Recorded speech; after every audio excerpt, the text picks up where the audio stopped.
Good evening. Karimganj TV নিউজের পক্ষ থেকে আপনাদের সবাইকে স্বাগত।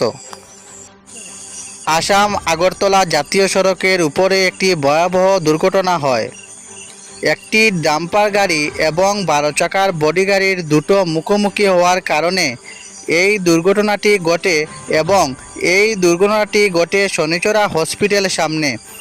এবং এই দুর্ঘটনায় গাড়ির চালক এবং দুটো গাড়ির সহচালক খুব গুরুতরভাবে আহত হন এবং বর্তমানে ওনারা শনিচরা হসপিটালে মৃত্যুর সঙ্গে পাঞ্জা লড়ছেন।